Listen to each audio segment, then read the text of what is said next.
Gwen's dignity died at 1:47 a.m. on a Tuesday, and honestly, it went out ugly. 3 minutes of voice message, tears that could qualify as sobbing, profanity that would have impressed her ex if he'd cared enough to listen. The phrase, "I don't know how to do this alone," repeated until it stopped sounding like words and started sounding like surrender. She'd hit send before her brain could stop her hands. 5 seconds later, she realized her mistake. The recipient wasn't her deadbeat ex-boyfriend. It was someone infinitely worse. Or better. She hadn't decided which yet, all while her baby screamed in the background like a tiny, furious alarm system. She'd been trying to leave a message for her ex, Marcus. Her phone was propped on the kitchen counter while she paced with Roland, and she'd just started talking, venting, breaking down in the way she only let herself do at 1 a.m. when no one was watching. "I know you don't care," she'd said into the phone, her voice cracking. "But he's crying and I'm out of formula and my shift got cut and Marcus, I can't do this alone. I know you don't want to be his father, but could you at least? Could you just send something? Anything? I'm not asking for me. I'm asking for him." Roland had wailed louder, and Gwen had felt tears sliding down her face. $30, she'd whispered. "That's all I need. Just $30, and I can feed him for the rest of the week and figure out the rest. Please." She'd ended the message and hit send. Then she'd looked at the screen. Really looked. The name at the top of the thread wasn't Marcus Thompson, deadbeat. It was Giorgio Castelli. Do not contact unless emergency. She'd saved his contact that way 6 months ago, when she'd briefly done bookkeeping for a restaurant that had some kind of business relationship with him. The owner had given her the number with specific instructions. Only use this if the place is literally on fire.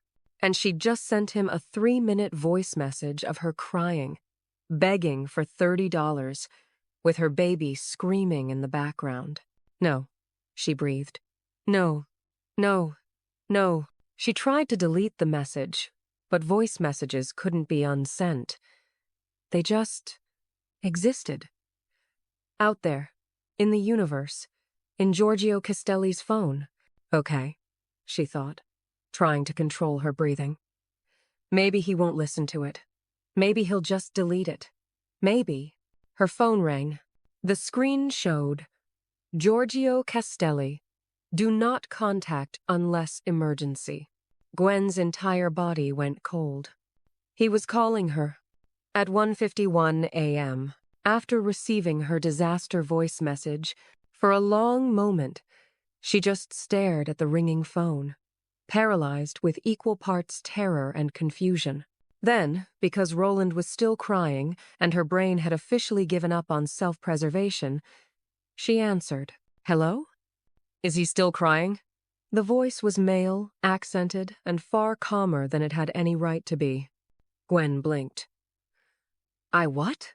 "The baby," Giorgio's voice clarified. "In your message, is he still crying?" She looked down at Roland, who had worked himself into that particular shade of red that babies achieved when they were both furious and exhausted. "Yes," she whispered. "I'm sorry. I didn't mean to send that to you. I was trying to... I know who you were trying to reach." Something in his tone made her stop talking. "How old is the baby?" 3 weeks. "And you're out of formula." It wasn't a question, but she answered anyway. Yes. Silence on the line. Not empty silence, she could hear him breathing, could almost feel him thinking. "What's your address?" Gwen's heart did something complicated in her chest. "Why?" "Because," Giorgio said simply, "I'm bringing you formula. You don't have to..." "I know I don't have to." His voice was matter-of-fact. "What's your address?" And Gwen, sleep-deprived and desperate and completely out of other options, gave it to him. "Stay inside," he said. "Lock your door. I'll be there in 20 minutes. He hung up before she could respond. Gwen stood in her dim kitchen, holding her screaming baby, trying to process what had just happened.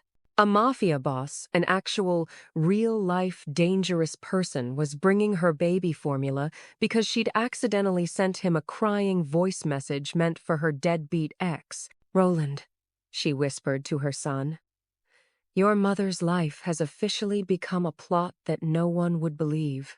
23 minutes later, there was a knock at her door. She looked through the peephole and saw a man who looked like he'd stepped out of a film about elegant danger. Dark coat, perfect posture, holding 2 large shopping bags and looking directly at the peephole like he knew exactly where she was standing. "This is insane," Gwen thought. "This is absolutely insane." She opened the door anyway. Before we continue, please take a moment to like this video, subscribe to the channel, and share it with someone who enjoys good stories. Also, comment where you're watching from and what time it is right now. It really helps YouTube show you more stories like this one. Now, let's get back to it. The shipment inventory was wrong. Not dramatically wrong.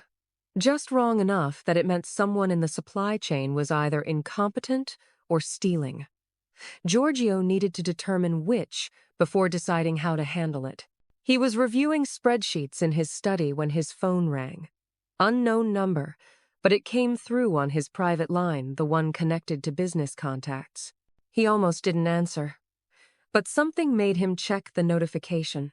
Voice message, 3 minutes and 14 seconds. From a contact labeled Thompson Restaurant Books. He didn't recognize the name immediately. Probably some bookkeeper from one of the businesses he had interests in.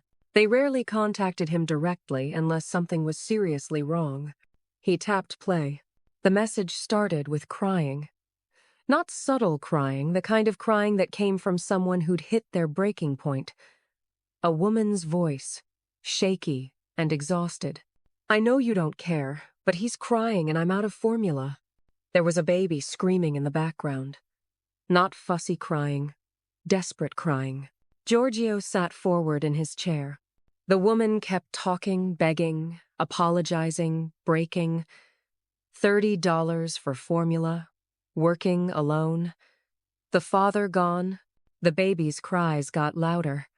The woman's voice got softer. And something in Giorgio's chest tightened in a way he hadn't felt in years. He pulled up the contact. Thompson, Restaurant Books, 6 months ago. The message ended, "Please." Just that. Nothing else. Giorgio stared at his phone for exactly 5 seconds. Then he called her back. When she answered, her voice was small. "Hello? Is he still crying?" he asked. Because that seemed more important than any other question. The conversation was brief. She was terrified he could hear it, but also desperate enough to give him her address despite that fear. He hung up and immediately called Marco. "Boss? I need you to pick up formula, diapers, and whatever else newborns need," Giorgio said, already grabbing his coat. "Meet me at—" He checked the address. "The address I'm sending you. 20 minutes. Everything okay?" "Yes," Giorgio said, though he wasn't entirely sure why he was doing this. Why a misdirected voice message from a stranger had cut through years of carefully maintained emotional distance. But as he walked to his car, all he could hear was that baby's desperate crying and that woman's broken voice asking for $30. In his world, $30 was nothing. In hers, apparently, it was everything. Gwen opened the door slowly, keeping the chain lock engaged until the very last second. Not that a chain lock would do much against someone like Giorgio Castelli, but it made her feel slightly less insane about what she was doing. He stood in her hallway like he'd been designed specifically to make cheap apartment lighting look better. The fluorescent bulb that usually made everyone look vaguely ill somehow emphasized the sharp line of his jaw, the dark intensity of his eyes. He was tall, she'd forgotten how tall, and wearing a black wool coat that probably cost more than her car. If she still had a car. "Miss Thompson," he said, his accent wrapping around her name like it was something worth pronouncing correctly. "Gwen," she corrected automatically. then immediately wondered why she was offering her first name to a man whose reputation made grown men nervous. Just Gwen. He nodded once, a gesture that somehow conveyed both acknowledgement and permission. Then he lifted the shopping bags he was holding, 2 of them, large, the expensive, reusable kind from upscale grocery stores. "May I?" He gestured toward her apartment, but didn't move, waiting for permission. That surprised her. In her experience, powerful men didn't ask permission. They took. They assumed. They walked through doors like they owned every room they entered. But Giorgio Castelli stood in her dingy hallway, holding shopping bags full of baby supplies, and waited. "Oh," Gwen said, stepping back and pulling the door fully open. "Yes. Sorry. Come in." He entered her apartment with the kind of careful awareness that made her suddenly conscious of everything wrong with her living situation. The stack of unpaid bills on the counter, the laundry she hadn't had time to fold, draped over the single chair, the water stain on the ceiling from when the upstairs neighbor's toilet had leaked 3 months ago. But if Giorgio noticed any of it, his expression didn't show it. He simply set the bags on her kitchen counter, the only clear surface available, and stepped back, maintaining a respectful distance. Roland, still pressed against Gwen's shoulder, had temporarily stopped crying. Now he was making those little hiccuping sounds that babies made after crying too long, his tiny body shuddering with leftover distress. "He's calmer now," Giorgio observed. "For the moment," Gwen said, swaying slightly in the universal dance of exhausted mothers everywhere. "He's probably just too tired to keep protesting. But the second he remembers he's hungry, we'll start round 17 of the crying concert." 17, Giorgio repeated, and something that might have been amusement flickered in his eyes. "You've been counting." When you're this tired, you count everything. Cries, hours since sleep, days until you can afford groceries." She stopped, realizing she was rambling. "Sorry, I'm not usually this much of a disaster." "You're not a disaster," he said simply. "You're a mother dealing with an impossible situation." The gentleness in his voice caught her off guard. She'd expected judgment, maybe pity, possibly irritation at being dragged across the city at 3 in the morning, but not understanding. "I should explain," Gwen started, shifting Roland to her other shoulder. "That screenshot, I didn't mean to." "I know," he interrupted quietly. "It was meant for someone else. My ex," she clarified, because apparently her exhausted brain had decided full transparency was the best policy. Roland's father, who is, as of 3 weeks ago, not interested in being a father or a human being with basic decency. Either one, really. Giorgio's expression didn't change, but something in the air around him did. A subtle shift, like a temperature drop. "He left you." It wasn't a question. "He left before Roland was born," Gwen said, aiming for casual and landing somewhere near bitter. "Found out I was pregnant and suddenly remembered he had dreams, ambitions, a complete inability to handle responsibility." "His name," Giorgio said, his voice still calm but with an edge underneath that made Gwen's survival instincts finally wake up. "Why?"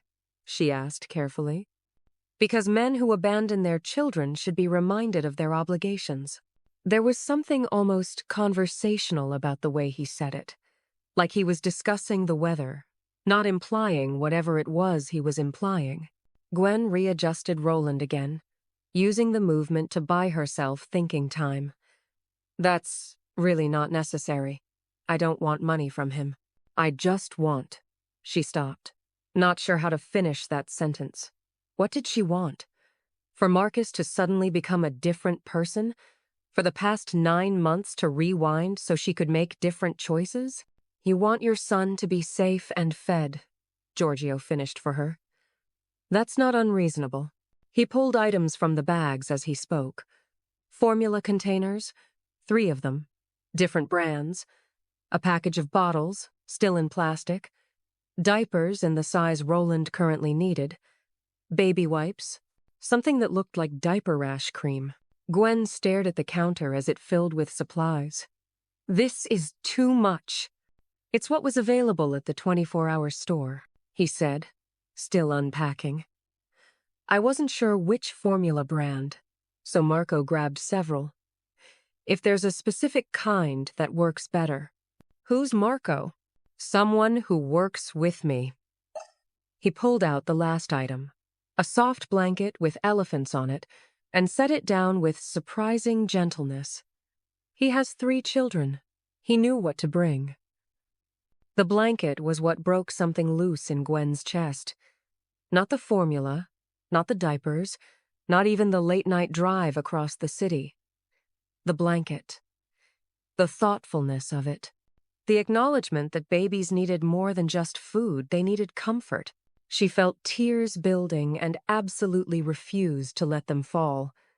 Not now. Not in front of this stranger who'd already seen her at her lowest. "I can't pay you back," she said, her voice rougher than intended. "Not Friday. Not anytime soon. I know I said Friday in the text, but I was lying. Or maybe just optimistic. I don't know anymore." "I don't want payment," Giorgio said. "Everyone wants payment," Gwen countered, defaulting to sarcasm because it was safer than vulnerability. "That's how capitalism works. I send embarrassing screenshots, you bring supplies, I owe you money, and probably my firstborn son. Which, ironically, is the son we're trying to feed. So that would be counterproductive." His mouth moved. Not quite a smile, but close enough to make her wonder what an actual smile would look like on that serious face. "You owe me nothing," he said. "That's not how—" "Gwen." The way he said her name stopped her mid-sentence. Not commanding, not demanding, just definite. "I came because a child was hungry. That's all. There's no debt, no obligation." She wanted to argue, wanted to insist on terms, on boundaries, on some framework that made this make sense. But Roland chose that moment to make another sound, half cry, half whimper, and her attention immediately shifted. "Okay, buddy," she murmured, adjusting him again. "I know. Just let me." "Give him to me," Giorgio said. Gwen's head snapped up. "What?" "Let me hold him while you prepare a bottle." He moved closer, not crowding her, just closing the distance enough to be helpful. "You've been holding him for hours. Your arms must be exhausted." They were. Her shoulders ached, her back was screaming, and she was pretty sure her left arm had fallen asleep somewhere around midnight. But handing her 3-week-old baby to a man she didn't know, a dangerous man, regardless of how helpful he was being felt wrong on multiple levels, Giorgio seemed to read her hesitation. "I won't leave this kitchen," he said quietly. "You can watch me the entire time, and if you're uncomfortable at any moment, you take him back." It was the last part that decided her. The acknowledgement that she had control, that this was her choice. "Okay," she said slowly. "But he's been crying a lot, so he's probably going to immediately start screaming at you." "I'll survive," Giorgio said, and held out his hands. Gwen transferred Roland carefully, watching the way Giorgio's hands, large, scarred in places, definitely hands that had seen violence, cradled her tiny son with unexpected gentleness. He held Roland against his chest, one hand supporting his head, the other supporting his body, his movements confident in a way that suggested this wasn't his first time holding a baby. Roland made a soft sound and turned his face toward Giorgio's chest, probably searching for food that wasn't there. "He's going to be disappointed," Gwen warned, already reaching for the formula. "He'll survive a few more minutes," Giorgio said, his voice dropping to something softer as he looked down at Roland. "Won't you?" Gwen tried to focus on preparing the bottle, reading the instructions on the formula can, measuring the powder, adding water, but she kept glancing back at the surreal sight of Giorgio Castelli standing in her kitchen, holding her baby like it was the most natural thing in the world. Roland's tiny hand had found its way to Giorgio's coat, gripping the fabric with that instinctive baby grasp that turned everything into a lifeline. And something in Giorgio's expression shifted, softened. The dangerous edge that lived in his eyes dimmed, replaced by something almost tender. "What's his full name?" Giorgio asked quietly. "Roland Michael Thompson," Gwen said, shaking the bottle to mix the formula. "I named him after my grandfather. He was the only person in my family who really gave a damn, and he died when I was 15. "Roland Michael," Giorgio repeated, testing the name. "It's a good name. Strong. Let's hope he lives up to it," Gwen said, checking the bottle's temperature on her wrist. "Because right now he's mostly just good at crying and ruining my sleep schedule." She crossed back to Giorgio and reached for Roland. "Okay, I'll take him now." But Giorgio didn't immediately hand him over. Instead, he looked at her directly, his dark eyes holding hers with an intensity that made her breath catch. "A child should never go hungry," he said quietly. "You owe me nothing. Sleep when you can." Then he transferred Roland back into her arms with the same care he'd used to take him. Gwen stood there, holding her son and the bottle, trying to process the entire last hour of her life. "Thank you," she managed. "Really, I don't know what I would have." "Feed him," Giorgio interrupted gently. "He's waited long enough." He moved toward the door, and Gwen followed, still cradling Roland. At the threshold, Giorgio paused and turned back. "If you need anything else, I won't text you again," Gwen said quickly. "This was an accident. I'm not going to make it a habit to bother you." Something flickered across his face. Not offense, more like consideration. "It wasn't a bother," he said finally. Then he nodded once and stepped into the hallway. Gwen closed the door and engaged all 3 locks, her hands moving on autopilot. She looked down at Roland, who was already rooting toward the bottle. "Your mother," she whispered, "just had the strangest night of her life." She sat on the couch, positioned the bottle, and watched Roland finally start eating. His little hands came up to grip it. His eyes closed in relief. And Gwen sat in her quiet apartment, feeding her son with formula purchased by a Mafia boss who'd shown up at 3 in the morning without judgment, without conditions, without anything except unexpected kindness. She was confused. She was exhausted. And she was, though she wouldn't admit it yet, just a little bit intrigued. Stephanie took one look at the formula containers lined up on Gwen's counter and froze mid-step. "Where did those come from?" she asked, setting down the coffee she'd brought. Her eyes moved from the expensive brands to the unopened package of bottles to the soft elephant blanket draped over the back of Gwen's only chair. Gwen kept her focus on Roland, currently sprawled across her lap in that boneless way sleeping babies achieved. "Someone helped me out." "Someone," Stephanie repeated slowly. She picked up one of the formula containers, examining it like it might explode. "Gwen, this is the premium stuff. This is $40 a container. Who exactly is this someone?" "Just a guy." "A guy." Stephanie's voice climbed half an octave. "You're being deliberately vague, which means it's either really good or really bad. Given your track record with men, I'm guessing bad." "It's not like that," Gwen said, though she wasn't entirely sure what like that even meant in this context. "I accidentally texted him asking for help, and he brought supplies. That's it." "You accidentally texted a man who can afford to drop $150 on baby formula at 3 in the morning? Stephanie sat down on the arm of the couch, her expression shifting from curious to concerned. "Gwen, what's his name?" Gwen hesitated just long enough for Stephanie to notice. "Oh God," Stephanie breathed. "It's someone I know, isn't it? Tell me it's not Marcus. Tell me you didn't let that worthless—" "It's not Marcus," Gwen cut her off.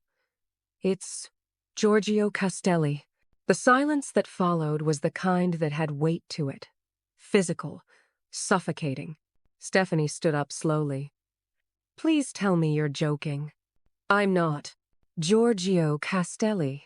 The Giorgio Castelli." Stephanie's voice had dropped to a whisper. "The one whose name people only say when they're absolutely sure he's not in the room? I didn't know who else too. It was an accident, Steph. I meant to text Marcus, but the contacts got mixed up, and before I knew it, he was at my door with supplies." Gwen adjusted Roland carefully. "He was actually really kind about it." "Kind," Stephanie repeated flatly. "Gwen, Giorgio Castelli isn't a man who gives anything for free. People like him, they don't do favors. They make investments. And right now, you're the investment." "That's not 5. You need to be careful," Stephanie continued, her tone shifting from shocked to protective. "I'm serious. Men like him don't show up at random apartments in the middle of the night because they're feeling charitable. There's always an angle. Always." Gwen wanted to argue, wanted to point out that Giorgio had explicitly said she owed him nothing, that he'd held Roland with gentleness, that he'd asked permission before entering her apartment.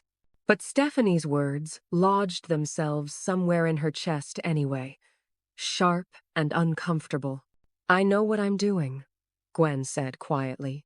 "Do you?" Stephanie's voice was softer now, almost sad.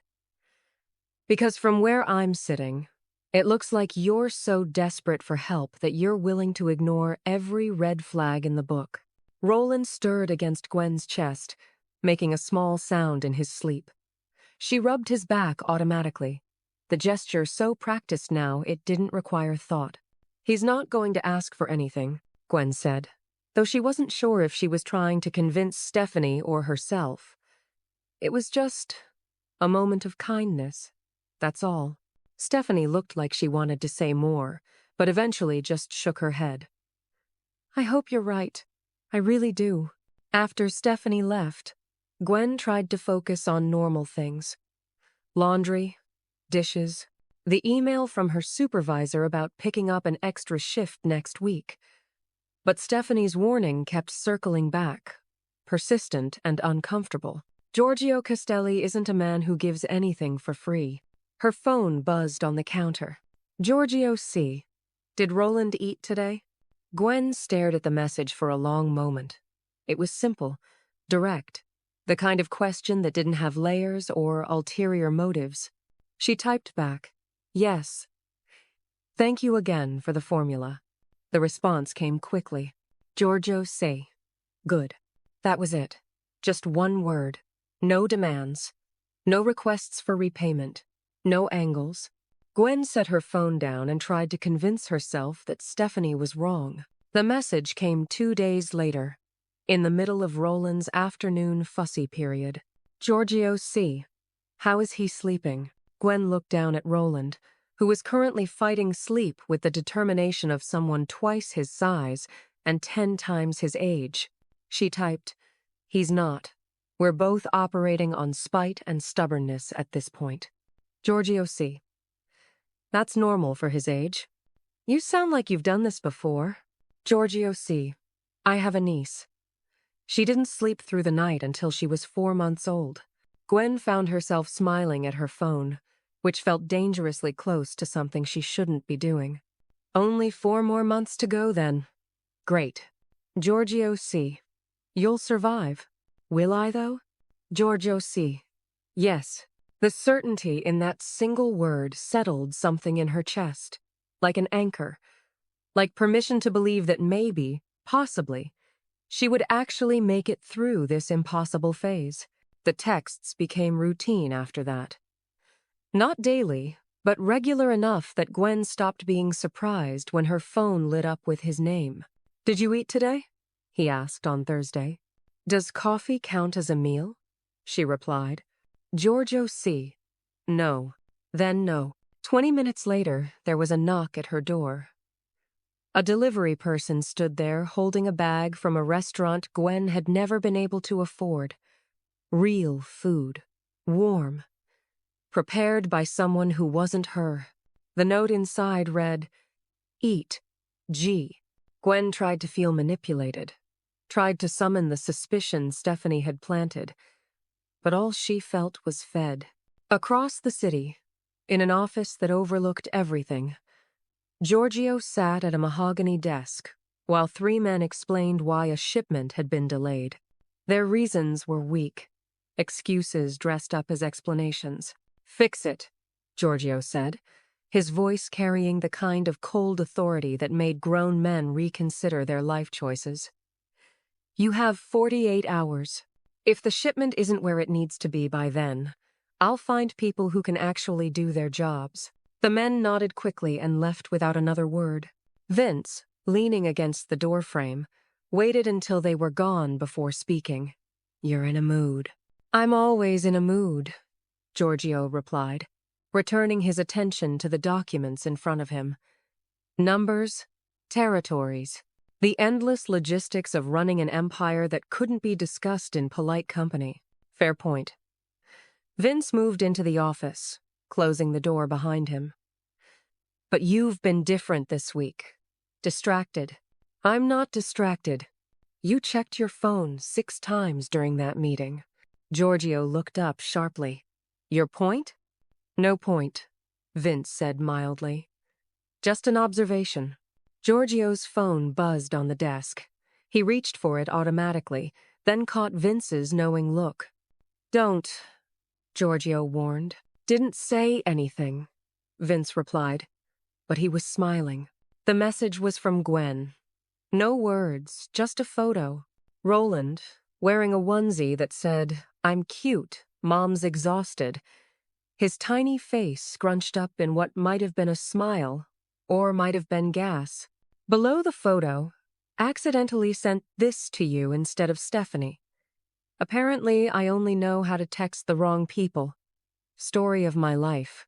Giorgio stared at the photo. At the tiny human who'd been crying himself hoarse just days ago. At the self-deprecating humor in Gwen's message that somehow made the exhaustion sound lighter. Something in his chest shifted, loosened. He caught himself smiling before he could stop it. Who is she? Vince asked quietly. Giorgio locked his phone and set it face down on the desk. No one. Boss, I've known you for 8 years. You don't smile at your phone for no one. Drop it, Vince. But Vince was right, and Giorgio knew it. Because somewhere between a misdirected text message and a photo of a baby in a ridiculous onesie, something had begun to shift. Something he hadn't felt in years. Something that felt dangerously close to caring. He picked up his phone again and typed a response. Giorgio C. He looks healthy. The reply came quickly. Gwen, thanks to you. Giorgio C. Thanks to you. You're the one taking care of him.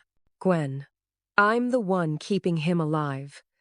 You're the one who made it possible. Giorgio stared at that message for longer than he should have. At the acknowledgement. At the gratitude that didn't feel like debt. Vince, he said without looking up. Clear my schedule for tomorrow afternoon. All of it? Yes. Mind if I ask why? Giorgio finally looked up, his expression unreadable but his decision already made. I need to check on something, he said simply. And if Vince noticed the slight softness in his boss's tone, he was smart enough not to mention it. Marcus showed up on a Tuesday, which felt appropriate somehow. Tuesdays were universally terrible days, not dramatic enough to be Monday, not hopeful enough to be Wednesday, just bland, disappointing Tuesdays. Gwen was coming back from the building's tiny laundry room, Roland strapped to her chest in the carrier, when she saw him leaning against her apartment door. He looked exactly the same. Same expensive haircut, same cologne she could smell from 10 feet away, same expression of casual entitlement that suggested the world existed to accommodate him. Her first instinct was to turn around and walk back downstairs. Her second was to check if the laundry room had a back exit. Her third was to remember that she lived here, and he was the one trespassing. She kept walking. "Gwen," Marcus said when she was close enough. He pushed off the door, hands in his pockets, trying for casual. "You look good." "I look exhausted," she corrected, fishing her keys from her pocket while keeping one hand on Roland. "What do you want, Marcus?" "That's cold. Can't I just want to see my son?" The possessive pronoun landed like a slap. "Your son," Gwen repeated slowly, "is someone you've never met. Someone you explicitly said you wanted nothing to do with. So no, you can't just want to see him." Marcus's smile tightened at the edges. "I've been thinking. Maybe I was too hasty. Maybe I should be part of his life." "Maybe you should leave," Gwen said, unlocking her door. But Marcus moved closer, his hand catching the door before she could close it. "We need to talk about custody. Visitation. My rights as a father." Something hot and furious flared in Gwen's chest. For weeks, she'd been running on empty, barely surviving, doing everything alone. And now he wanted to show up and claim rights? "Your rights?" Her voice came out sharper than intended. "You have no rights. You signed them away the night you told me to handle it myself and blocked my number." "I was scared," Marcus said, and had the audacity to look wounded. "I panicked. But I'm here now. I want to make this right." Roland shifted against her chest, making a small sound. Gwen's hand moved to support his head automatically, and the gesture seemed to remind Marcus that there was an actual baby involved in this conversation. "Let me see him," Marcus said, reaching toward Roland. "No." Gwen stepped back, her voice firm, not loud, not hysterical, just absolutely certain. "You don't get to walk away and then walk back in whenever it's convenient. I'm his father. You're a sperm donor." Gwen cut him off. "Fathers show up. Fathers help. Fathers don't disappear for 2 months and then show up demanding access like it's a Netflix subscription you forgot you had." Marcus's expression hardened. The fake warmth evaporated, leaving something colder underneath. "You're being unreasonable." "I'm being a parent. You should try it sometime." "This isn't over," Marcus said, his voice dropping to something that might have been threatening if Gwen wasn't already too angry to care. "I have rights. I'll get a lawyer if I have to." "Then get one," Gwen said. "But until you do, stay away from us." She stepped into her apartment and closed the door in his face, engaging all 3 locks with shaking hands. Through the door, she heard him mutter something that sounded like "bitch" before his footsteps retreated down the hallway. Gwen stood in her apartment, her heart hammering, Roland warm and oblivious against her chest. She'd done it. She'd actually stood up to Marcus. Hadn't caved. Hadn't let his manipulation work. It felt good. It also felt terrifying. Because Marcus didn't make empty threats. And if he actually followed through with lawyers and custody battles, she didn't have the money to fight him. Her phone buzzed. "Giorgio C? Everything all right?" Gwen stared at the message. They'd been texting for over a week now, but he'd never asked that specific question before. It was always about Roland, about practical things. This felt different, personal. She typed, "Define all right. Giorgio C. Did something happen?" Gwen hesitated, then decided exhaustion made honesty easier. "Roland's father showed up. Wants to suddenly be involved. I told him to leave." The response took longer this time.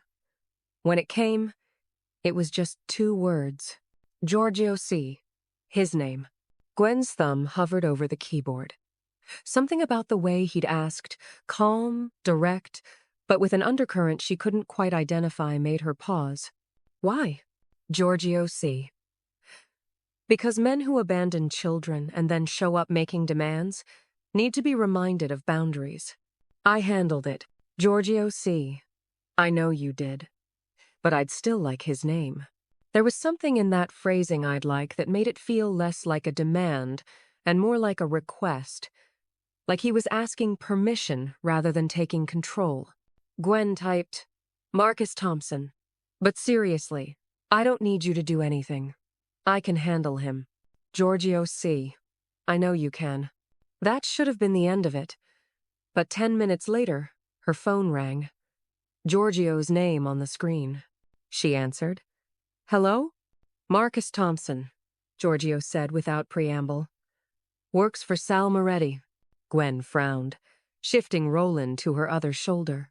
I don't know who that is. He's a rival of mine. Giorgio's voice was careful, controlled. Your ex showing up now, after weeks of silence, asking about custody that's not a coincidence.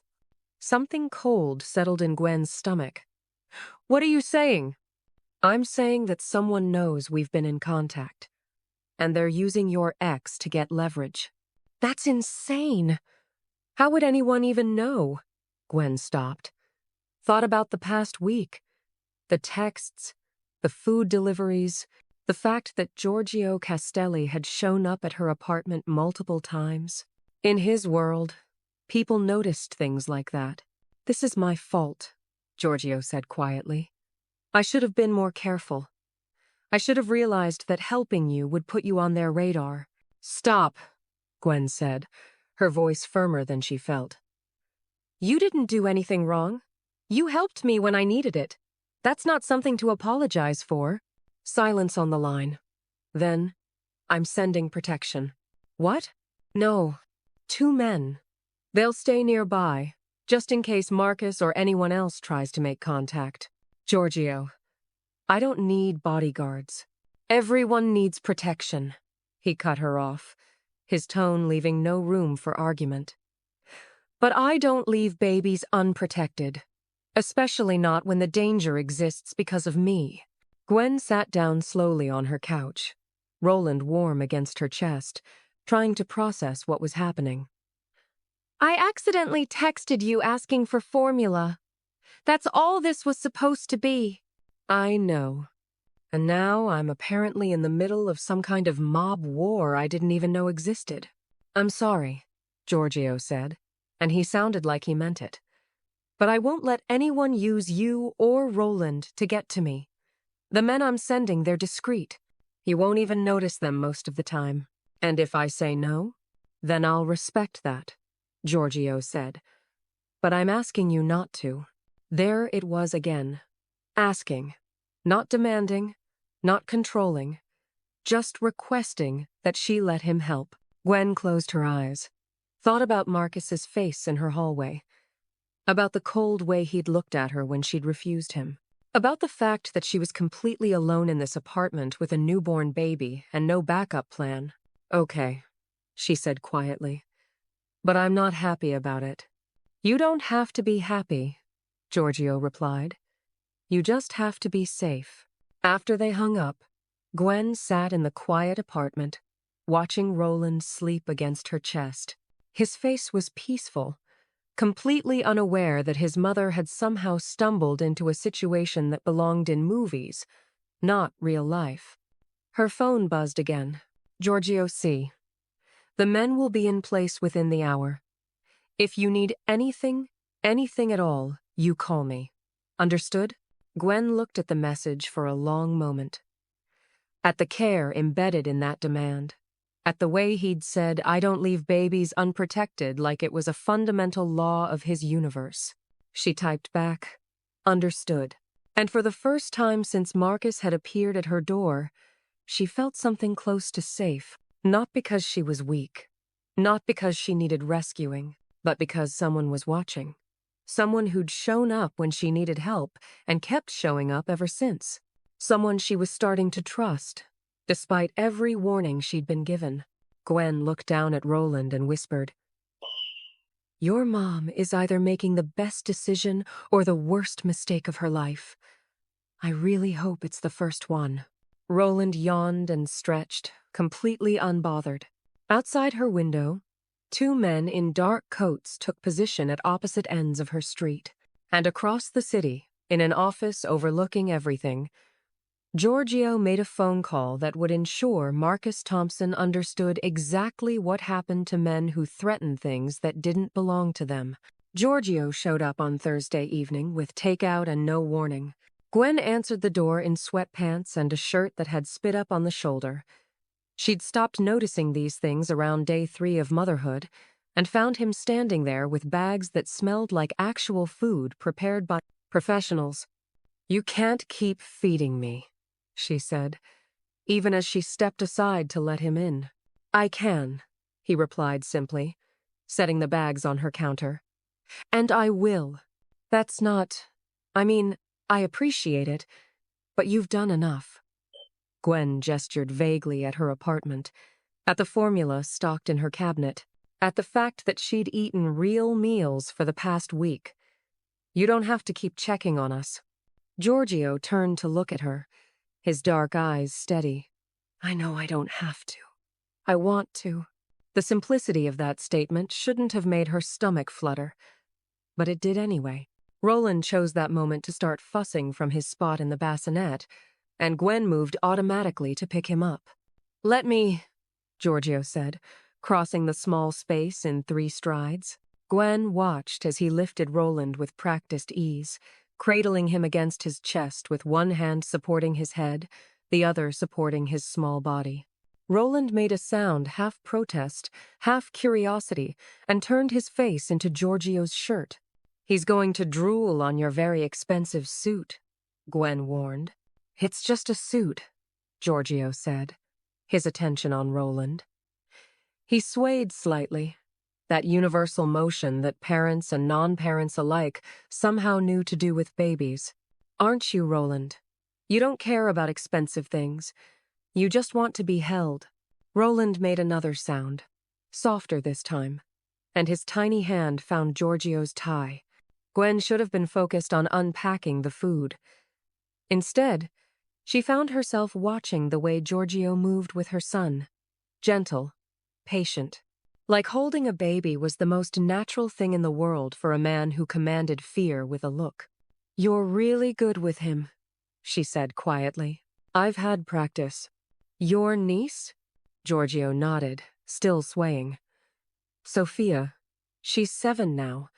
But I remember when she was this small, when the smallest things felt impossible." There was something in his voice, a softness that didn't match the hard edges everyone else saw. Gwen moved to the couch and sat down, tucking her legs underneath her. "Tell me about her," she said. Giorgio looked up, surprise flickering across his face. "Why?" "Because I've heard what everyone says about you. The dangerous man who runs half the city. But I've never heard about the uncle who holds babies like they're precious." She paused. "I'd like to know about that person." For a long moment, Giorgio just looked at her. Then he moved to sit in the chair across from her, still holding Roland. "Sophia's mother, my sister, she had her young," he began. "No father in the picture, no support system. I helped where I could, but I was building my business then. I wasn't always available. But you showed up when it mattered," Gwen guessed. "I tried."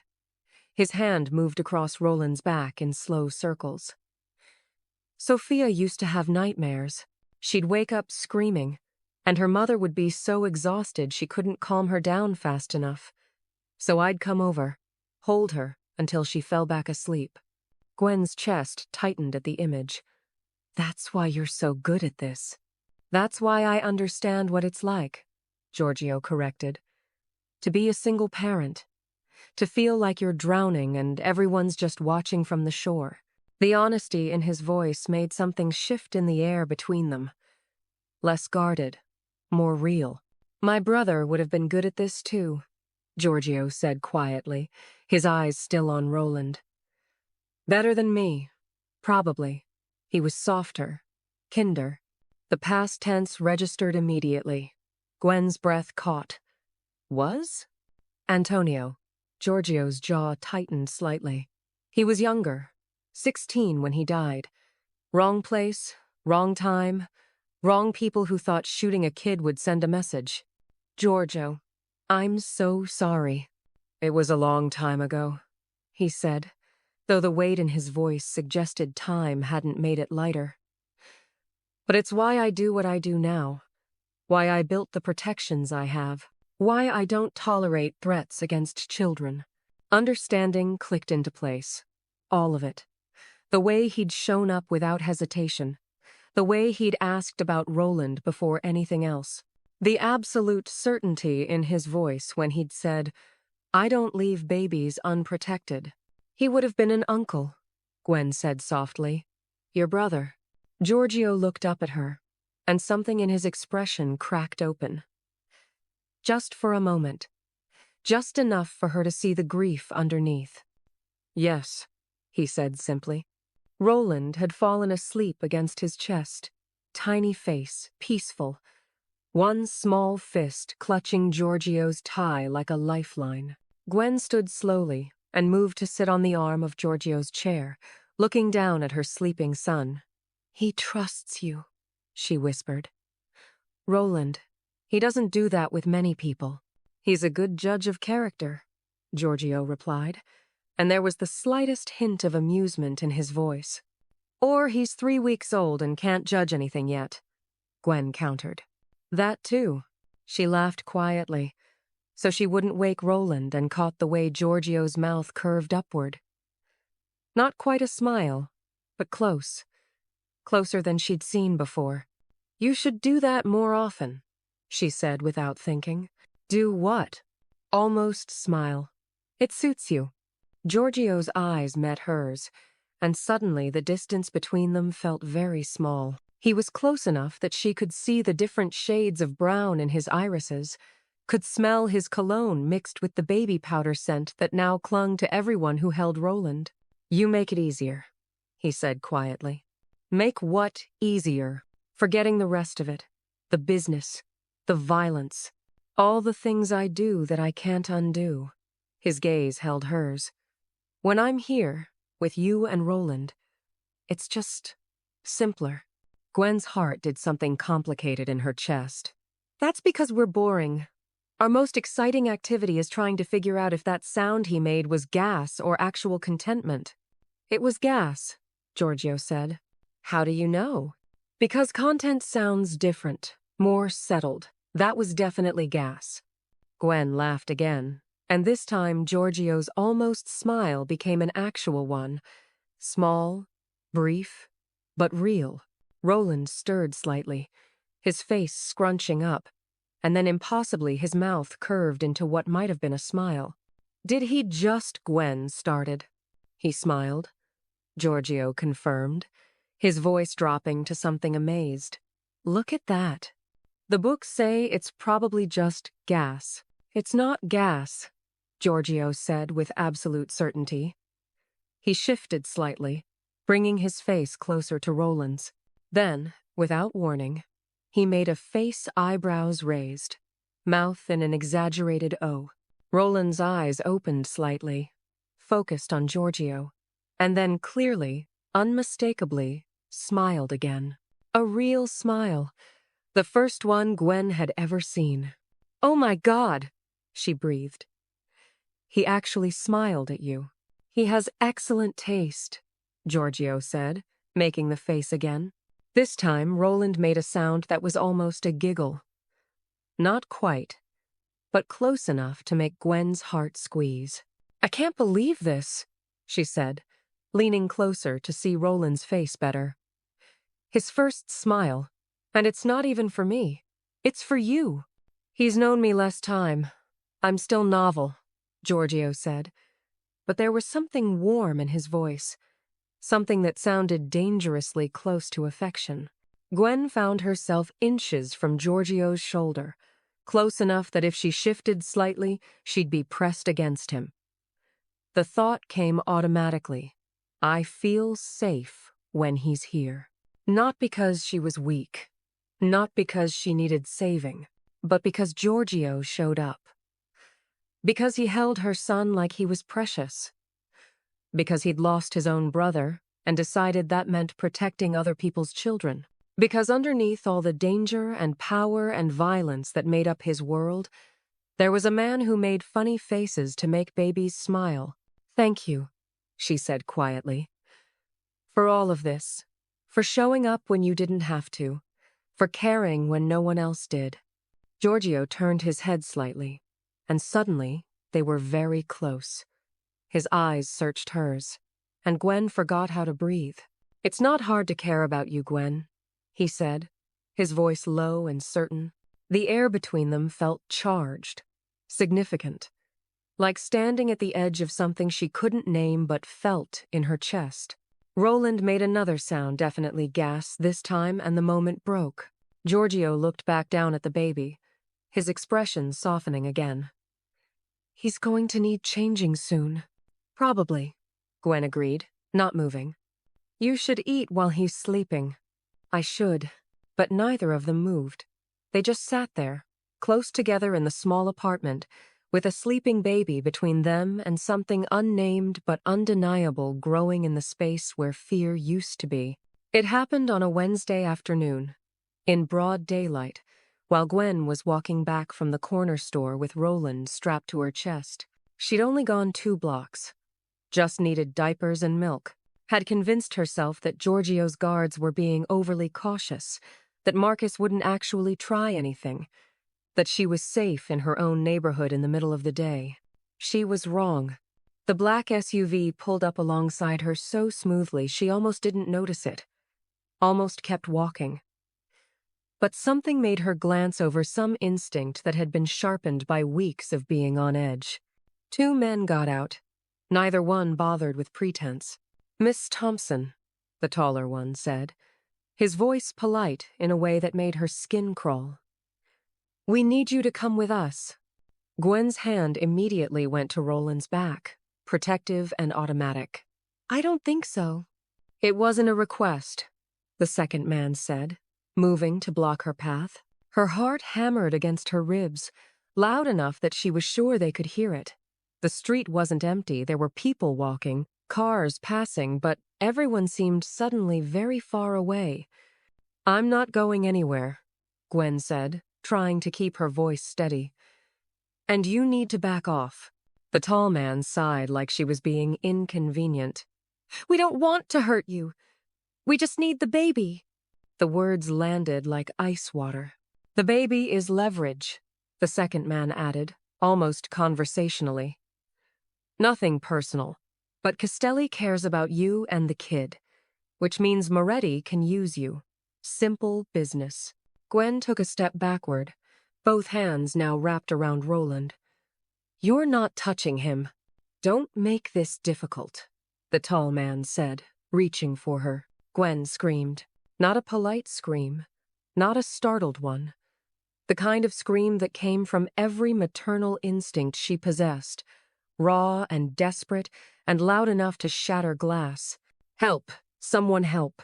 The tall man's hand closed around her arm, pulling hard. Gwen twisted away, curling her body around Roland, using herself as a shield. She felt the pavement scrape her knees as she fell, felt Roland start crying against her chest, felt hands grabbing at her shoulders. "Let her go!" Someone shouted, a voice she didn't recognize. Gunshots cracked through the air. Gwen pressed herself against the ground, covering Roland's head with both hands, her entire world narrowing to keeping him safe.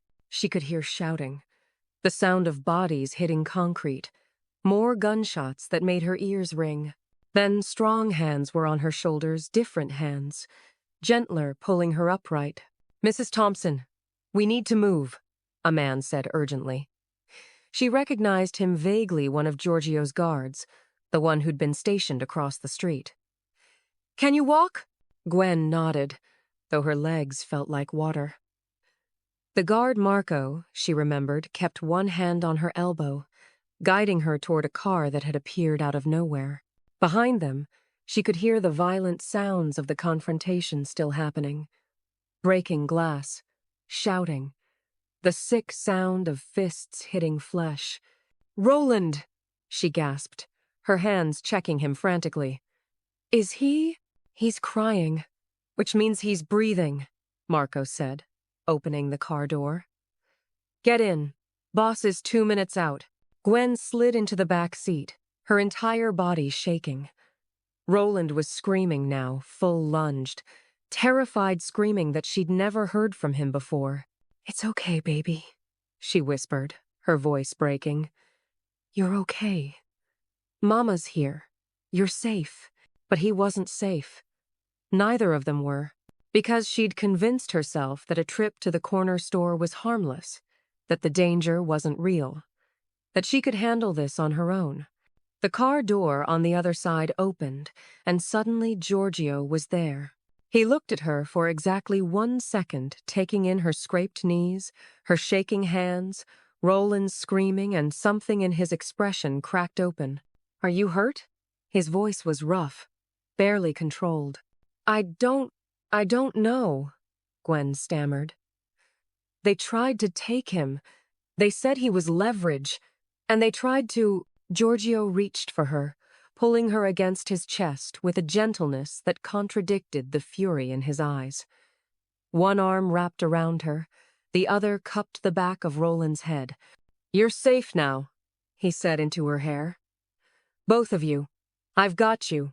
Gwen pressed her face against his shoulder and felt something inside her break. All the fear she'd been holding back, all the terror of those hands grabbing at her. At Roland, it came out in shaking sobs she couldn't control. I'm sorry, she gasped. I thought I just went to the store. I thought it was safe. This isn't your fault, Giorgio said fiercely. None of this is your fault. They wanted Roland, she whispered. They were going to take him. Giorgio's arms tightened around both of them. No one takes him.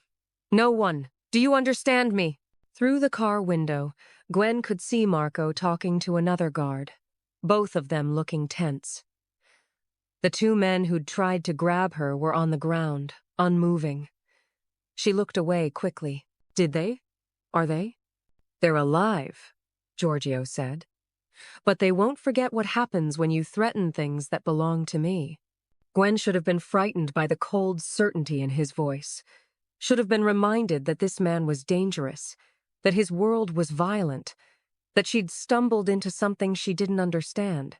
But all she felt was safe. Roland's cries had softened to whimpers. Gwen pulled back slightly to check him over, running her hands across his small body, looking for any sign of injury. He's fine, Giorgio said quietly. You protected him. I didn't do anything, Gwen said, her voice breaking again. I just screamed and fell. That's not protecting. You put yourself between him and danger, Giorgio interrupted. You used your body as a shield. That's everything. His hand came up to cup her face, his thumb brushing away a tear. The gesture was so tender it made her chest ache. You're not going back to that apartment, he said. Not a question, a statement. Giorgio, you're not safe there. Not anymore. His eyes held hers, dark and intense and absolutely certain. You and Roland are coming with me, somewhere secure, somewhere they can't reach you. I can't just move into your place, Gwen protested weakly. We barely know each other. I can't. You don't walk home alone anymore, Giorgio said, his voice firm but not harsh. You don't fight alone anymore. You don't face this by yourself because you're too stubborn to accept help. I'm not stubborn. You're terrified and exhausted and trying to do everything on your own because that's what you've had to do. His hand was still on her face, anchoring her. But you don't have to anymore. Let me protect you. Both of you. Gwen looked down at Roland, who had finally stopped crying, and was staring up at her with wide, exhausted eyes. She thought about her apartment, the 3rd-floor walk-up with thin walls and a broken lock she'd been meaning to fix. She thought about the corner store 2 blocks away that suddenly felt like a war zone. She thought about how she'd felt when those hands grabbed her. How her only thought had been, not Roland, not my baby, please not him. Okay, she whispered. Giorgio's expression shifted relief, and something else she couldn't quite name. Okay? Okay, she repeated, stronger this time. But I'm not a prisoner. If I want to leave, then you leave, Giorgio said immediately. This is protection, Gwen, not a cage. You can go whenever you want, but I'm asking you to stay long enough to let me keep you safe. Gwen nodded slowly, her arms tightening around Roland. How long is long enough? Until the threat is gone, Giorgio said. His jaw tightened. Which, after today, won't be long. There was something in his voice cold, final, that told Gwen exactly what he meant, what he was going to do to the people who'd tried to take her son. She should have been horrified, should have protested, should have demanded he handle this through legal channels and proper authorities. But all she felt was grateful. Thank you, she said quietly, for having people watching, for getting here so fast, her voice broke, for caring. Giorgio's hand moved from her face to the back of her neck, pulling her forward until their foreheads touched. Roland was pressed between them, safe and warm and protected. You don't thank someone for caring about you, Giorgio said, his voice rough with emotion. That's not how this works. Then how does it work? Gwen asked. His eyes met hers, dark and serious and full of something that made her heart stutter. You trust me, he said simply. And I keep showing up. Gwen looked at him, at this dangerous man who'd shown up for a misdirected text and kept showing up ever since. Who held her baby like he was precious. Who'd just wrapped his arms around both of them like they were the most important thing in his world. I do, she whispered. Trust you, I mean. Something in Giorgio's expression softened. Then let's get you home. Where's home? Gwen asked. Wherever you and Roland are safe, Giorgio replied. Starting now. The penthouse was nothing like Gwen's apartment. Where hers had water stains and thin walls, this had floor-to-ceiling windows overlooking the city. Where hers had a single broken chair, this had furniture that looked like it belonged in magazines she couldn't afford. Marble floors, glass tables, art on the walls that was probably worth more than she'd earn in her entire life. Gwen stood in the entrance, holding Roland against her chest, and felt completely out of place. This is too much, she said quietly. Giorgio set down the bag he'd been carrying, the hastily packed collection of her and Roland's essentials. It's just a place. It's a palace, Gwen corrected. I'm going to break something. Or Roland's going to spit up on something that costs more than a car. Then we'll clean it, Giorgio said simply. He moved past her, gesturing for her to follow. Come. I'll show you your room. Your room.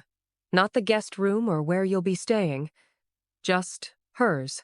Gwen followed him through the expansive living space, trying not to stare at everything. The kitchen with its gleaming appliances, the dining table that could seat 12, the hallway lined with doors she couldn't begin to guess the purpose of. Giorgio stopped at a door near the end of the hall and pushed it open. The room inside was large, larger than her entire apartment had been. A king-sized bed dominated one wall, dressed in soft linens that looked like they'd never known the existence of a washing machine coin slot. But what made Gwen's breath catch wasn't the bed. It was the corner, where a white crib stood, already assembled, with soft blankets draped over the rail. A changing table stocked with diapers and wipes. A small dresser with what looked like new baby clothes folded neatly on top. And against the wall, a bottle warmer plugged in and ready. Gwen walked slowly toward the setup, her throat tightening. When did you? She started, then stopped. You did this before we came here. Yes, Giorgio said from the doorway. Before I agreed to move in. Yes. Gwen turned to look at him. You were that sure I'd say yes? No, Giorgio said quietly. But I was that sure I'd ask. And if you agreed, I wanted you to know you were welcome. That Roland was welcome. Something in Gwen's chest cracked open. She looked back at the crib, at the careful preparation, at the thought that had gone into making space for a baby he had no obligation to. "The bottles are the same brand you use," Giorgio continued, "and I wasn't sure about the formula, so there are 3 kinds in the kitchen." Marco's wife said the bottle warmer was essential, something about 3 a.m. feedings being hard enough without waiting for water to heat. Gwen's eyes burned. "You talked to Marco's wife about this?" "She has experience I don't," Giorgio said simply. "I wanted to get it right." Gwen sat down slowly on the edge of the bed, still holding Roland, who was somehow sleeping through this entire conversation. "I don't know what to say." "You don't have to say anything. That's not—" She stopped, looking down at her son. "People don't do this. They don't just make space for strangers and their babies like it's nothing." "You're not strangers," Giorgio said, and the certainty in his voice made her look up.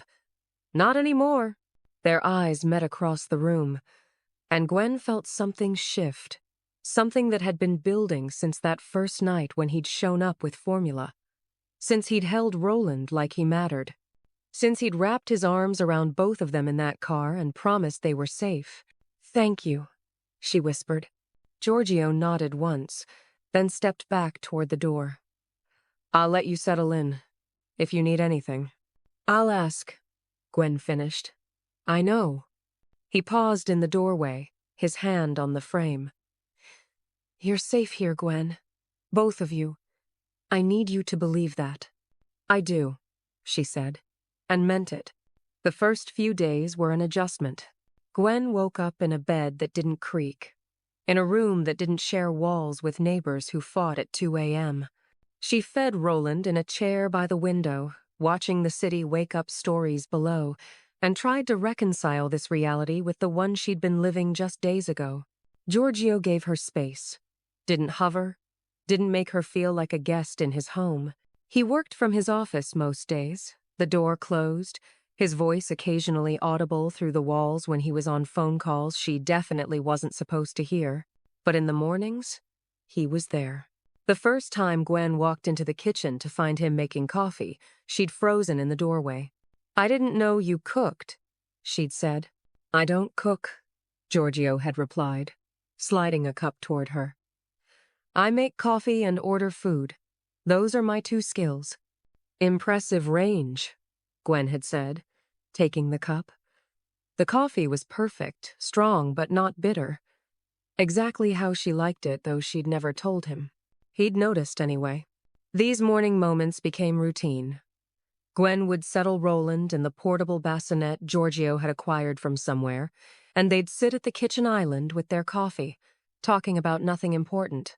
The weather, the news, how Roland had slept, or more accurately, hadn't slept. "He's getting better," Gwen said one morning, watching Roland wave his tiny fists in the air. "Only woke up twice last night." "That's progress," Giorgio said. "From 4 times, yes. From sleeping through the night, not so much." She took a sip of coffee. "Do you ever sleep?" "Sometimes." "That's not an answer." "It's the only one I have," Giorgio said, but there was something almost amused in his expression. Gwen studied him over her cup. "You're different here. Less." "Dangerous?" he offered. "I was going to say serious, but dangerous works too." "I'm still both," Giorgio said quietly. "I'm just not those things with you." The admission hung in the air between them, weighted and significant. "Why?" Gwen asked. Giorgio's eyes met hers. "Because you don't need me to be." The late-night talks started by accident. Gwen had been up with Roland another round of the 3 a.m. feeding ritual when she'd heard movement in the kitchen. She'd found Giorgio there, also awake, staring at his laptop with the kind of intensity that suggested the numbers on screen weren't cooperating. "Can't sleep either?" she'd asked. He'd looked up, seeming almost surprised to see her. "Work," he'd said simply. "At 3 in the morning? Business doesn't keep traditional hours." Gwen had sat down across from him, Roland drowsy in her arms. "Neither does parenting." They'd talked until Roland fell back asleep. About nothing. About everything. About how Giorgio had started in this business young, too young because his family needed protection and money and someone willing to make hard choices. "Do you regret it?" Gwen had asked. "Every day," Giorgio had said. "And not at all." That's a contradiction. Most truths are. These conversations became their own kind of routine. Nights when they'd both be awake for different reasons, ending up in the kitchen or the living room, talking until one of them finally admitted exhaustion.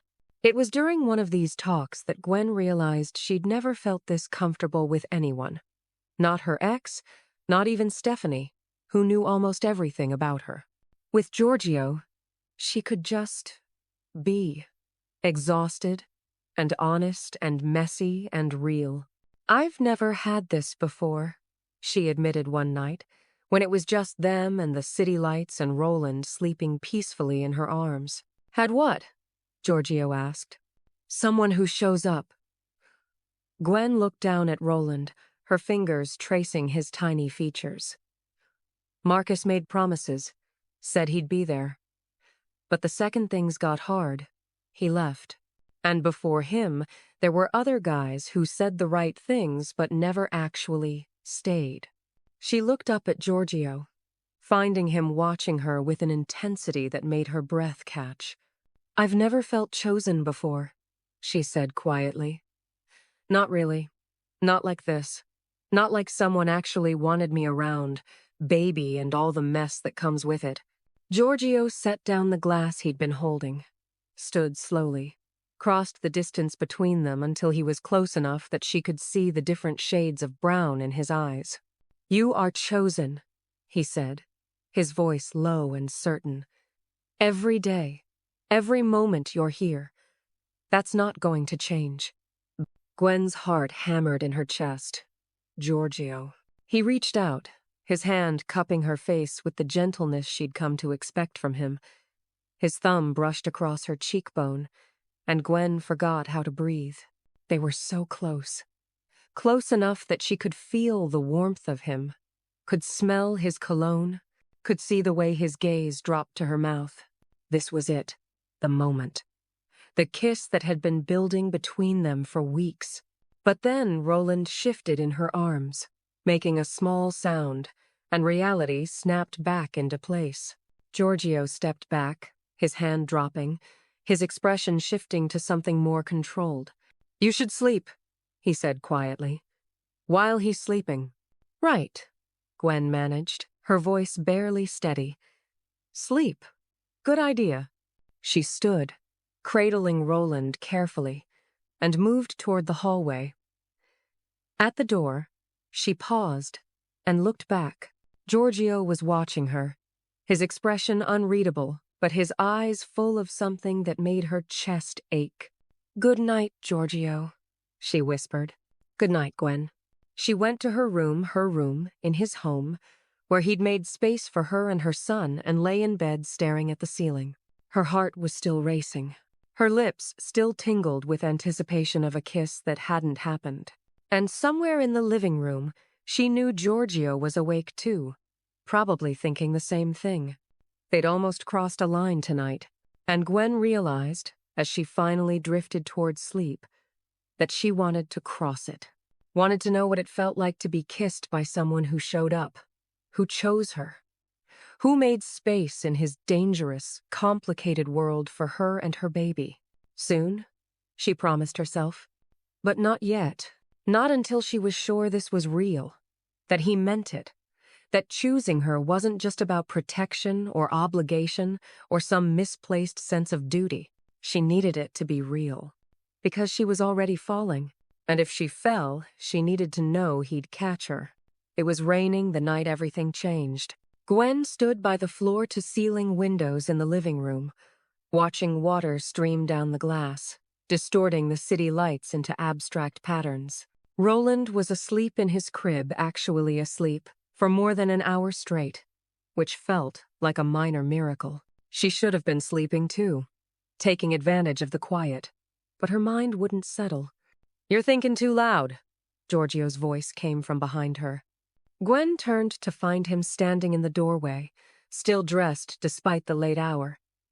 His tie was loosened, his shirt sleeves rolled up, and he looked tired in a way she rarely saw. "Bad habit," she said, attempting lightness. "My thoughts have no volume control." Giorgio moved into the room, stopping a few feet away. Close enough to talk quietly, far enough to maintain the distance they'd been carefully preserving since that almost kiss. "What are you thinking about?" he asked. Gwen looked back at the rain-streaked window. "That text message, the one I sent you by accident. What about it?" "You could have ignored it," she said quietly. "You could have deleted it and never thought about it again. But you didn't. You showed up, and I've never understood why." Silence stretched between them, broken only by the sound of rain against glass. "You want to know why I came?" Giorgio asked finally. "Yes." He moved closer, until he was standing beside her at the window. Their reflections overlapped in the glass, two people who shouldn't have fit together but somehow did. "I remembered you," Giorgio said. "From the bakery, months before that text. You were doing their books, sitting in the corner with cold coffee and a laptop that kept freezing." Gwen blinked. "You remember that?" "Everyone in that bakery changed when I walked in. Got quiet, got nervous, moved differently." His eyes met hers in the reflection. "Except you. You looked up, said good afternoon like I was anyone else, and went back to your work, like I didn't make you afraid." "I didn't know who you were then," Gwen said. "But you weren't afraid after either," Giorgio countered. "Even when you realized, even when everyone warned you, you were careful, yes, cautious, but not afraid." He turned to face her directly, and Gwen did the same. "When I got that text," Giorgio continued, "that screenshot of your bank account showing $4 and a message begging for $35 to feed your baby, I could have ignored it. Should have, probably. It wasn't my problem. Wasn't my responsibility." "Then why didn't you?" Gwen asked, her voice barely above a whisper. "Because I recognized something in that message," Giorgio said. "Something I'd seen before in people who survived things they shouldn't have. Strength that comes from having no other choice. Fight that comes from protecting something more important than yourself." His hand came up, hovering near her face, but not quite touching. "You could have given up," he said quietly. "Could have called your ex and let him hurt you again with his indifference. Could have asked your friend for money you both knew she didn't have. Could have made any number of choices that would have been easier than accidentally texting a stranger." "Texting you wasn't a choice," Gwen said. "It was a mistake." "No," Giorgio said firmly. "Sending that text was an accident. But not deleting it immediately, not running when I showed up, not giving up when everything got harder, those were choices. Your choices. And they showed me exactly who you are." Gwen's throat tightened. "Who am I?" "Someone who loves her son more than she fears the world," Giorgio said. "Someone who stands up to her ex when he shows up demanding things he hasn't earned. Someone who shields her baby with her own body when men try to take him." His hand finally made contact, cupping her face with infinite gentleness. "Someone worth showing up for," he finished. Every single time. Something broke loose in Gwen's chest. All the fear she'd been holding, all the exhaustion, all the weeks of trying to be strong enough for both herself and Roland, it cracked open. "I'm so tired," she whispered, and her voice broke on the words. "I'm so tired of doing this alone, of being scared, of wondering if I'm enough." "Gwen, and then you showed up," she continued, tears spilling over now.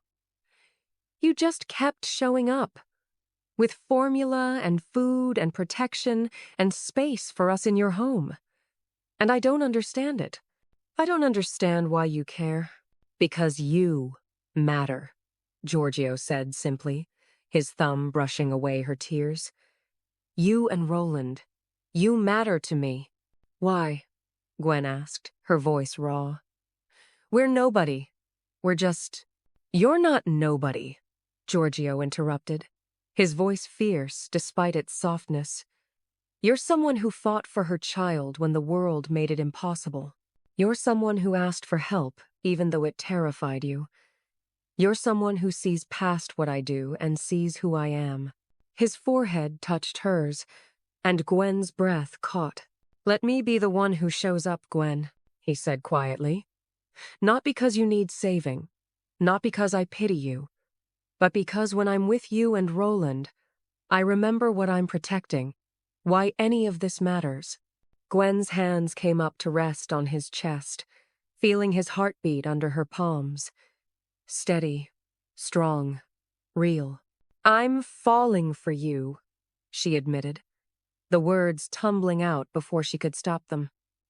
I'm falling for you, and it terrifies me because everyone who's ever mattered has left, and I don't think I could survive it if you did too. Giorgio's other hand came up to frame her face, holding her like she was something precious. I'm not going anywhere, he said, his voice carrying the weight of a promise. I'm not Marcus. I'm not the people who taught you that love means leaving. I show up, Gwen. That's what I do. That's what I'll keep doing. Promise, Gwen whispered. I promise. And then he kissed her. It wasn't rushed, wasn't desperate or hungry or demanding. It was slow and intentional, and full of everything they'd been building toward since that first night when he'd appeared at her door with formula. His lips were soft against hers, gentle in a way that contradicted everything she'd heard about him. His hands cradled her face like she might break, and Gwen melted into him, her fingers clutching his shirt, anchoring herself to this moment.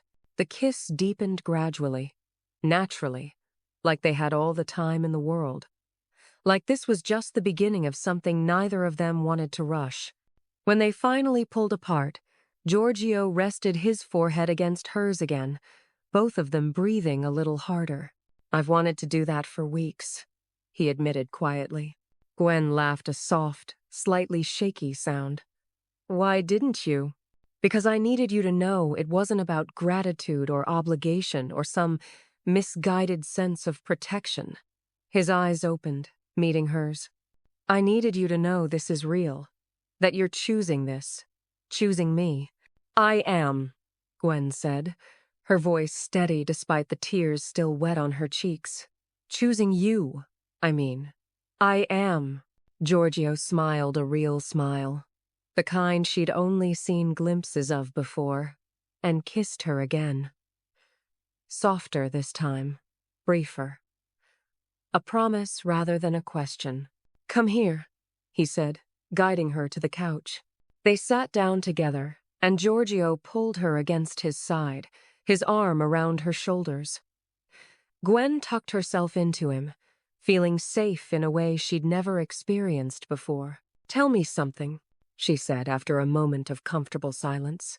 That night you came. The first night. You could have just sent someone with the formula, but you came yourself. Why? Giorgio was quiet for a moment, his fingers tracing absent patterns on her shoulder. Because I needed to see, he said finally. Needed to know if what I heard in that message was real. If you were real. And you opened the door looking exhausted and terrified and still ready to fight if you needed to, Giorgio said. You apologized for a mistake while holding your baby like he was the only thing that mattered in the world. And I thought, this is someone worth knowing, worth protecting, worth showing up for. Gwen tilted her head to look up at him. You decided all that in 30 seconds? I decided all that before I knocked on your door, Giorgio corrected. The 30 seconds just confirmed it. What if I'd been terrible? Gwen asked. What if I'd been manipulative or using you or— You weren't, Giorgio said simply. And I knew you wouldn't be. People who are truly desperate don't have energy left for manipulation. They just survive. And you were surviving. I'm doing better than surviving now, Gwen said quietly. Yes, Giorgio agreed. You are. They sat in comfortable silence, watching the rain, until Gwen felt herself starting to drift towards sleep. Real sleep. The kind that came from feeling safe and chosen and held. Stay, Giorgio said softly, as if reading her thoughts. Sleep here. I'll wake you, if Roland needs you. You don't have to. I want to, he interrupted gently. Let me hold you while you rest. Just this once. Gwen didn't argue, didn't protest about independence or self-sufficiency or any of the things she'd clung to for so long. She just nodded and let herself relax completely against him. As she drifted off, she heard Giorgio's voice, quiet and certain. I've got you. And for the first time in longer than she could remember, Gwen believed it. 5 months later, on a Tuesday morning that felt like any other, Roland took his first steps. Gwen was sitting on the living room floor, folding laundry, the expensive kind that didn't come from discount stores anymore but still needed folding because some things didn't change no matter how much your life did. Roland was playing nearby, pulling himself up on the coffee table with the determined expression he got when he was concentrating. Mama, he babbled, which wasn't quite a word but was close enough to make Gwen's heart squeeze every time. I see you, baby, she said, smiling at him. You're getting so strong. The penthouse door opened, and Giorgio walked in, loosening his tie. He'd been in meetings all morning, the kind where he wore his dangerous face and made grown men reconsider their life choices. But the moment he saw Roland, that face softened into something else entirely. There's my boy, Giorgio said, setting down his briefcase. And that's when it happened. Roland let go of the coffee table, wobbled, found his balance, and took one step, then another, then 3 more, walking straight toward Giorgio with his arms outstretched and the biggest smile on his tiny face. Oh my God, Gwen breathed, frozen in place. Giorgio, But Giorgio was already moving, dropping to his knees and opening his arms just as Roland stumbled the last few steps and fell forward into them. Did you see that? Giorgio's voice was filled with wonder as he caught Roland, lifting him up. Did you see our son walk? Our son. The words hung in the air, casual and certain, like they'd always been true. Gwen felt tears prick her eyes. Not sad tears, not overwhelmed tears, just full tears. The kind that came from watching the man she loved hold her baby, their baby, and claim him with 2 simple words. I saw, she managed, her voice thick. He walked right to you. Smart boy, Giorgio said, kissing Roland's forehead. You knew exactly where you were going, didn't you? Roland laughed, that pure, delighted baby laugh that made everything else in the world seem insignificant, and grabbed Giorgio's face with both hands. Gwen stood slowly, crossing to where they were, and Giorgio pulled her in with his free arm. The 3 of them stood there in the middle of the living room, wrapped together, while Roland babbled happily about his achievement. He walked, Gwen said, looking up at Giorgio. Our son walked. She said it deliberately, testing the words, claiming them. Giorgio's eyes met hers, dark and warm, and full of love, that still made her breath catch even after months of seeing it every day. Yes, he said simply. He did. That evening, after Roland was asleep in his crib, the crib he'd long since outgrown the guest room label for Gwen, found herself standing at the same window where everything had changed months ago. The city looked different now, less overwhelming, less foreign, more like home. Giorgio appeared beside her, 2 glasses of wine in hand. He offered her one, and she took it, their fingers brushing in a touch that still sent warmth through her. You're thinking again, he observed. I'm always thinking, Gwen said. You should be used to it by now. I am. Doesn't mean I'm not curious about what goes on in there. Gwen took a sip of wine, gathering her thoughts. I was thinking about that night. The text message. How I almost deleted it before sending. How I panicked when I realized what I'd done. I remember, Giorgio said quietly. If I'd been more careful, if I'd double-checked the contact, if any single thing had been different, we wouldn't be here. She looked at him. Roland wouldn't have you. I wouldn't have you. We would have found each other eventually, Giorgio said with certainty. You can't know that. Yes, I can. He set down his glass and turned to face her fully. Because some things are meant to happen. Some people are meant to find each other, even if the path there makes no sense. Gwen smiled. That's very romantic for a man who runs a criminal empire. I contain multitudes, Giorgio said, deadpan, and Gwen laughed. You really do. She set down her own glass and moved closer to him, her hands resting on his chest. Through the expensive shirt, the kind she'd once been terrified Roland would ruin, she could feel his heartbeat. Steady, strong. Here. I used to think miracles came with halos, she said quietly. With trumpets and angels and obvious signs from the universe. I thought they'd be easy to recognize. Clear. Undeniable. And now? Giorgio asked, his arms circling her waist. Now I know that sometimes miracles show up at 2 a.m. holding baby formula, Gwen said. Sometimes they arrive in expensive suits and dangerous reputations. Sometimes they look nothing like what you expected, and everything like what you needed. Giorgio's hand came up to cup her face. You're my miracle too, you know.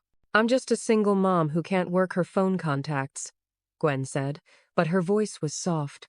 You're the woman who reminded me why I do what I do, Giorgio corrected. Why protection matters. Why family matters. Why showing up is the most important thing anyone can do. He leaned down and kissed her forehead, then her temple, then finally her lips. Soft and sweet and full of promise. I love you, he said against her mouth. You and Roland, my family. Gwen's throat tightened. They'd said those words before, late at night, in quiet moments, in the safety of darkness. But something about hearing them now, after watching Roland walk into Giorgio's arms, after months of building this life together, made them feel more real than ever. I love you too, she whispered. So much it scares me sometimes. Don't be scared, Giorgio said. I'm not going anywhere. Promise? Promise. They stood there, wrapped in each other, while the city glittered below them.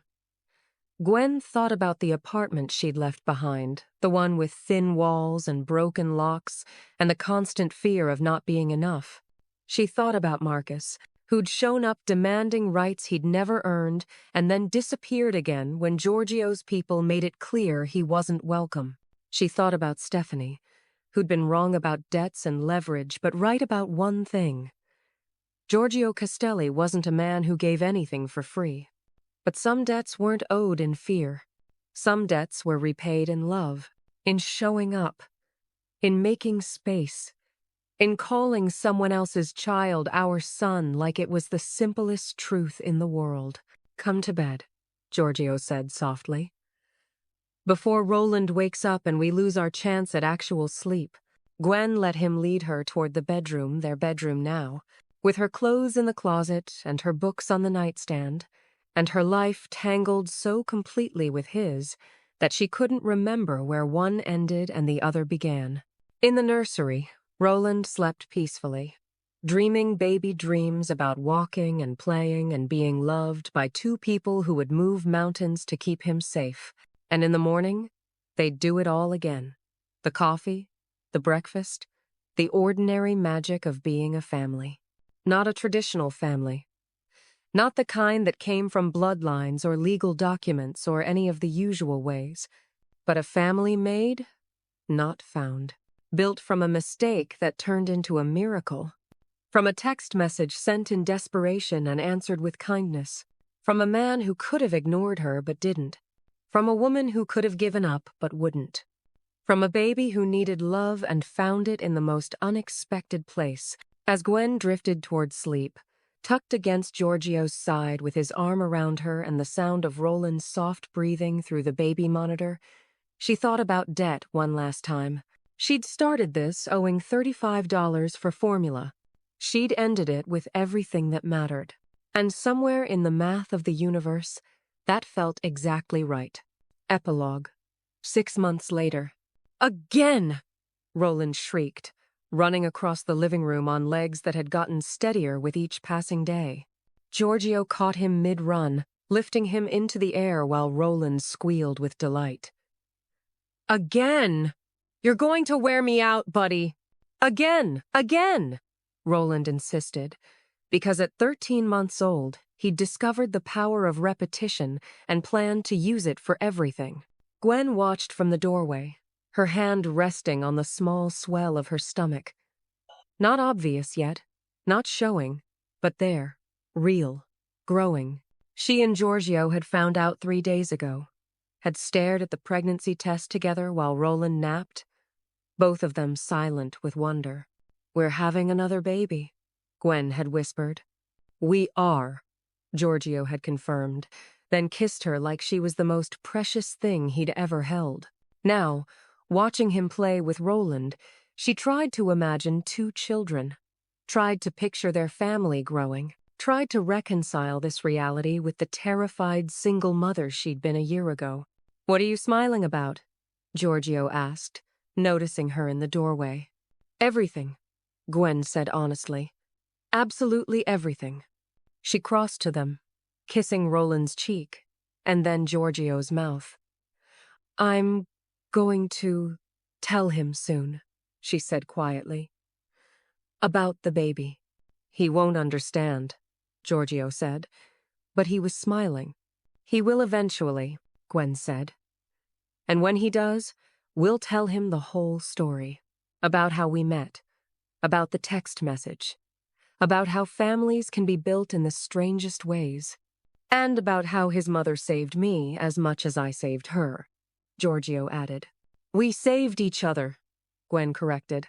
Roland, tired of being ignored, grabbed both their faces. Mama, Papa. The name had come naturally, weeks ago. No one had taught him.